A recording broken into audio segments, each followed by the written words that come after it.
Capital ಮತ್ತು Gujarat Titans match ನಡೆಯುವಾಗ David Miller ಆ ಒಬ್ಬ ಮನುಷ್ಯ ನಮ್ಮ ದೇಶದಲ್ಲಿರುವಂಥ ಕೋಟ್ಯಾಂತರ ಜನರ ನೆಮ್ಮದಿ ಹಾಳು ಮಾಡಿದ್ದಾನೆ. ಅದು ಹೇಗೆ ಗೊತ್ತಾ? ನಿನ್ನೆ ಮ್ಯಾಚಲ್ಲಿ 19ನೇ ಓವರಲ್ಲಿ ಮೊಹಮ್ಮದ್ ಸಿರಾಜ್ ಬೌಲಿಂಗ್ ಮಾಡೋದಕ್ಕೆ ಬಂದಾಗ ಅದು ಒಂದೇ ಒಂದು ಓವರಲ್ಲಿ 23 ರನ್ ಹೊಡೆದಿದ್ದಾನೆ.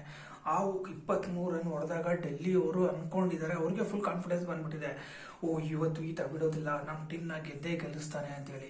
ಇನ್ನೊಂದು ಕಡೆ ಗುಜರಾತ್ ಟೀಮ್ನವ್ರಿಗೆ ನಡುಕ ಶುರು ಆಗಿಬಿಟ್ಟಿದೆ. ಏನಪ್ಪ ಇದು, ಇವತ್ತಿನ ಮ್ಯಾಚ್ ನಾವು ಇಷ್ಟೊಂದು ಕಷ್ಟಪಟ್ಟು ಆಡಿದ್ವಿ, ಈಗ ಒಬ್ಬ ಬ್ಯಾಟ್ಸ್ಮನ್ ಬಂದು ನಮ್ಮ ಎಫರ್ಟ್ನೆಲ್ಲ ಹಾಳು ಮಾಡಿಬಿಟ್ಟಲ್ಲ ಅಂತೇಳಿ ಅವರು ನರ್ವಸ್ಸಲ್ಲಿ ಇದ್ರು. ಇನ್ನೊಂದು ಕಡೆ ವ್ಯೂವರ್ಸ್ಗಳು ಅವ್ರಿಗೂ ಕೂಡ ಶಾಕ್ ಆಗ್ಬಿಟ್ಟಿದೆ. ಅಪ್ಪ, ಈ ಡೆಲ್ಲಿಯವರು ಸೋಲುವಂಥ ಮ್ಯಾಚ್ನ ಗೆಲ್ತಾ ಇದ್ದಾರೆ, ಒಬ್ಬ ಬ್ಯಾಟ್ಸ್ಮನ್ನು ಅದೇ ಗುಜರಾತ್ನವ್ರಿಗೆ ಇವತ್ತು ಗೆಲ್ಲುವಂಥ ಮ್ಯಾಚ್ಗಳನ್ನು ಅವ್ರಿಗೆ ಚಳ್ಳೆ ಹಣ್ಣು ತಿನ್ನಿಸ್ಬಿಟ್ಟು ಇವತ್ತು ಮ್ಯಾಚ್ನ ಗೆದ್ದೇ ಗೆಲ್ಲಿಸ್ತಾನೆ ಅಂತ ಕಾಯ್ತಾ ಇದ್ರು. ಕೊನೆಗೆ ಏನಾಯಿತು, ಈ ಮ್ಯಾಚ್ನಲ್ಲಿ ಲಾಸ್ಟ್ವರೆಗೂ ತೊಗೊಂಡೋಗಿ ಲಾಸ್ಟ್ ಬಾಲ್ಗೆ ರನ್ ತೋದಕ್ಕೆ ಹೋಗಿ ಕುಲ್ದೀಪ್ ಯಾದವ್ ರನ್ಔಟ್ ಆಗಿ ಈ ಮ್ಯಾಚ್ನ ಡೆಲ್ಲಿಯವರು ಸೋತಿದ್ದಾರೆ. ಆದರೆ ಈ ಲಾಸ್ಟ್ 2 ಓವರಲ್ಲಿ ನಡೆದಂಥ ಈ ಡ್ರಾಮಾಗಳಿದೆ ಅಲ್ವಾ, ಯಾರೂ ಮರೆಯೋದಿಲ್ಲ. ಯಾಕೆ ಗೊತ್ತಾ? ಈ ಮ್ಯಾಚ್ ನನ್ನೇ ನೋಡ್ತಾ ಇದ್ದಂಥ ಕೋಟ್ಯಾಂತರ ಜನರ ಹೃದಯ ದಕ್ ದಕ್ ದಕ್ ದಕ್ ಅಂತ ಬಡ್ಕೋತಾ ಇತ್ತು. ಒಂದು ಕಡೆ ಗುಜರಾತ್ನವರು ಅವರ ಫಸ್ಟ್ ಮ್ಯಾಚ್ ಗೆಲ್ಲಬೇಕು ಅಂತೇಳಿ, ಇನ್ನೊಂದು ಕಡೆ ಡೆಲ್ಲಿಯವರು ಅವ್ರು ಸೋತಂಥ ಮ್ಯಾಚ್ನ ಗೆಲ್ಲೋ ಥರ ಮಾಡಿ ಅವರಿಗೆ ಭರವಸೆನಲ್ಲಿ ತೊಗೊಂಬಂದ್ಬಿಟ್ಟು ಈ ಡೇವಿಡ್ ಮಿಲ್ಲರ್ ಕೊನೆಯ ಬಾಲ್ವರೆಗೂ ತೊಗೊಂಡೋಗಿ ಆ ಒಂದು ಲಾಸ್ಟ್ ಬಾಲಲ್ಲಿ 2 ರನ್ ಆತನೇ ತೊಗೊತೀನಿ ಅಂತ ಕಾನ್ಫಿಡೆನ್ಸ್ ಕೊಟ್ಬಿಟ್ಟ. ಕೊನೆಗೆ ಆತ ರನ್ನು ತೊಗೊಂಡಿಲ್ಲ, ಮ್ಯಾಚು ಗೆದ್ದಿಲ್ಲ. ಕೊನೆಗೆ ಈ ಡೆಲ್ಲಿನವರು 2 ರನ್ನಿಂದ ಸೋತೋಗಿದ್ದಾರೆ. ಅಬ್ಬಾ, ಏನು ನಾವು ಸಸ್ಪೆನ್ಸ್ ಥ್ರಿಲ್ಲರ್ ಆ್ಯಕ್ಷನ್ ಮೂವಿ ನೋಡಿದ್ರು ಇಷ್ಟೊಂದು ಒಬ್ಬ ಮನುಷ್ಯನ ಮೈಂಡೇ ಡಿಸ್ಟರ್ಬ್ ಆಗೋದಿಲ್ಲ. ಆದರೆ ನೆನ್ನೆ ನೋಡಿದಂಥ ಆ ಮ್ಯಾಚಲ್ಲಿ ಜನರಿಗೆ ಅಷ್ಟೊಂದು ಡಿಸ್ಟರ್ಬ್ ಆಗಿಬಿಟ್ಟಿದೆ.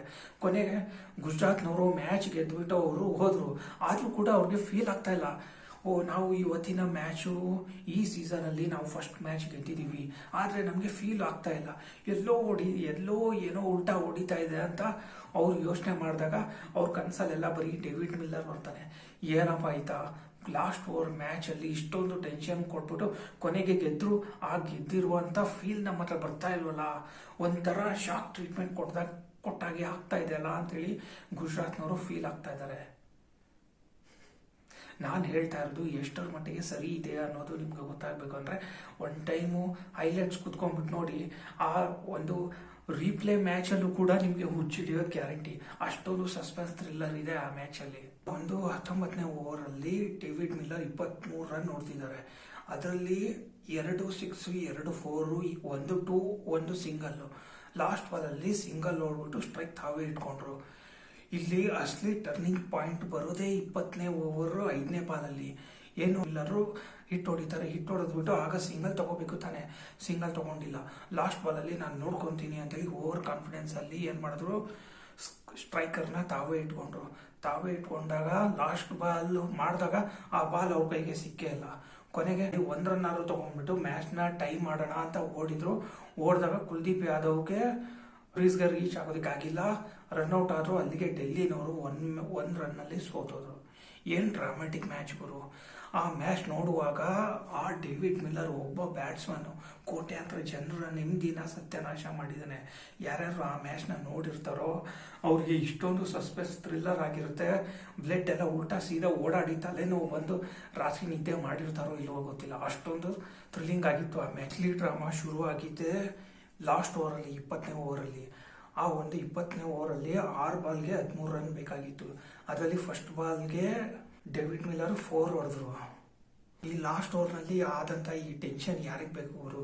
2ನೇ ಬಾಲ್ಗೆ 2 ರನ್ ಹೊಡೆದ್ರು, 3ನೇ ಬಾಲ್ಗೆ 2 ರನ್ ಹೊಡೆದ್ರು, 4ನೇ ಬಾಲ್ಗೆ 2 ರನ್ ಹೊಡೆದ್ರು. ಇನ್ನು 5ನೇ ಬಾಲ್ಗೆ ಸ್ಟ್ರೈಕ್ನಲ್ಲಿ ಡೇವಿಡ್ ಮಿಲ್ಲರ್ ಇದ್ರು.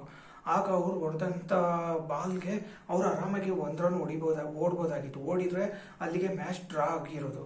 ಆದರೆ ಅವರು ಓಡಿಲ್ಲ, ಸ್ಟ್ರೈಕ್ನ ಅವ್ರ ಜೊತೆನಲ್ಲೇ ಇಟ್ಕೊಂಡ್ರು. ಲಾಸ್ಟ್ ಬಾಲಲ್ಲಿ ಅವ್ರು ಹೊಡೆದಂಥ ಅವರು ರನ್ ಹೊಡೆಯೋದಕ್ಕೆ ಟ್ರೈ ಮಾಡಿದ್ರು. ಪ್ರಸಿದ್ಧ ಕೃಷ್ಣ ಹಾಕಿದಂಥ ಬಾಲು ಬ್ಯಾಟ್ಗೆ ಸಿಕ್ಕಿಲ್ಲ. ಕೊನೆಗೆ ಇವರು 1 ರನ್ ಓಡ್ಬಿಟ್ಟು ಡ್ರಾನಾದರೂ ಮಾಡೋಣ ಅಂತ ಹೊಡೆದ್ರು. ಇನ್ನೊಂದು ಕಡೆ ಕುಲ್ದೀಪ್ ಯಾದವ್ ಇದ್ರಲ್ಲ, ಅವರು ಕ್ರೀಸ್ಗೆ ರೀಚ್ ಆಗ್ಲಿಕ್ಕಾಗಿಲ್ಲ. ಕೊನೆಗೆ ರನ್ಔಟ್ ಆದರು. ಡೆಲ್ಲಿಯವರು ಈ ರನ್ನಿಂದ ಸೋತೋದ್ರು. ನಿನ್ನೆ ಆ ಡೇವಿಡ್ ಮಿಲ್ಲರ್ ಒಬ್ಬ ಬ್ಯಾಟ್ಸ್ಮನ್ನು ನಮ್ಮ ದೇಶದಲ್ಲಿರುವಂಥ ಕೋಟ್ಯಾಂತರ ಜನರ ಶಾಂತಿ ನೆಮ್ಮದಿ ಹಾಳು ಮಾಡ್ಬಿಟ್ಟಿದ್ದಾನೆ. ಆ ಡೇವಿಡ್ ಮಿಲ್ಲರ್ ಕೊಟ್ಟಂತ ಟೆನ್ಷನ್ಗೆ ಬಾಲ್ ಮಾಡ್ತಾ ಇದ್ದಂಥ ಇಬ್ರು ನಮ್ಮ ಭಾರತದ ಬೌಲರ್ಗಳ ಬಗ್ಗೆ ಯಾರೂ ಮಾತಾಡ್ತಾ ಇಲ್ಲ. ಅದರಲ್ಲಿ ಮೊದಲನೇದು ಮೊಹಮ್ಮದ್ ಸಿರಾಜ್, ಎರಡನೇದು ಪ್ರಸಿದ್ಧ ಕೃಷ್ಣ ಬೇರೆ ಯಾರು ಅಲ್ಲ, ನಮ್ಮ ಕರ್ನಾಟಕದ ಬೌಲರು. ಇನ್ನು ಮೊಹಮ್ಮದ್ ಸಿರಾಜ್ ಬಗ್ಗೆ ಹೇಳ್ಬೇಕು ಅಂದ್ರೆ RCB ಜೊತೆನಲ್ಲೂ ಅವರು ಕೂಡ ಕೆಲವು ವರ್ಷಗಳ ಆಡಿದ್ದಾರೆ. ಆದರೆ ಆ ನಿನ್ನೆ ನೋಡಿದಂಥ ಮ್ಯಾಚು ಯಾರ್ಯಾರು ನೋಡಿದಾರೋ ಅವರು ಆ ಮ್ಯಾಚ್ ಟೆನ್ಷನಿಂದ ಆಚೆ ಬರೋದಕ್ಕೆ ಕಡಿಮೆ ಅಂದ್ರೂ ಒಂದು 2-3 ದಿವಸ ಬೇಕೇ ಬೇಕಾಗುತ್ತೆ. ಏನು ಸಸ್ಪೆನ್ಸ್ ಥ್ರಿಲ್ಲರ್ ಮ್ಯಾಚ್ಗೆ. ಈ ಗುಜರಾತ್ ಟೈಟನ್ ಅವರು ಈ ಸೀಸನಲ್ಲಿ ಮೊದಲನೇ ಮ್ಯಾಚ್ ಗೆದ್ರು. ಅವ್ರು ಗೆದ್ದಿದ್ದಾರೆ ಅಂತ ಅವ್ರಿಗೆ ಫೀಲೇ ಬರ್ತಾ ಇರಲಿಲ್ಲ. ಯಾಕೆ ಅಂದರೆ ಈ ಡೇವಿಡ್ ಮಿಲ್ಲರ್ ಕೊಟ್ಟಂಥ ಆ ಒಂದು ಟೆನ್ಷನ್ ಇದೆ ಅಲ್ವಾ, ಅವರಿಂದ ಈ ಜನ್ಮ ಅಲ್ಲ ಇನ್ನು 5 ಜನ್ಮ ಆದರೂ ಮರೆಯೋದಕ್ಕೆ ಸಾಧ್ಯ ಇಲ್ಲ.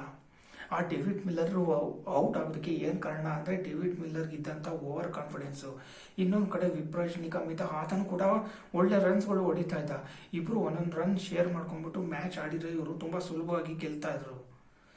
ಇವಾಗ ಡೆಲ್ಲಿಯವರು ಕೊನೆಗೆ ಸೋತೋದ್ರು. ಗುಜರಾತ್ನವರು ಅವರ ಫಸ್ಟ್ ಮ್ಯಾಚು, ಅದು ಈ ಸೀಸನಲ್ಲಿ ಗೆದ್ದಂಥ ಫಸ್ಟ್ ಮ್ಯಾಚು, ಅವ್ರು ಗೆದ್ದಿದ್ದಾರೆ ಅಂತ ಅವ್ರಿಗೂ ಕೂಡ ಫೀಲ್ ಬರ್ತಾ ಇಲ್ಲ. ಯಾಕೆಂದರೆ ಈ ಡೇವಿಡ್ ಮಿಲ್ಲರ್ ಕೊಟ್ಟಂಥ ಟೆನ್ಷನ್ನ ಅವ್ರು ಮರೆಯೋದಕ್ಕೆ ಇನ್ನೂ ಅದೆಷ್ಟು ದಿನ ಬೇಕಾಗುತ್ತೋ ಏನೋ ಗೊತ್ತಿಲ್ಲ.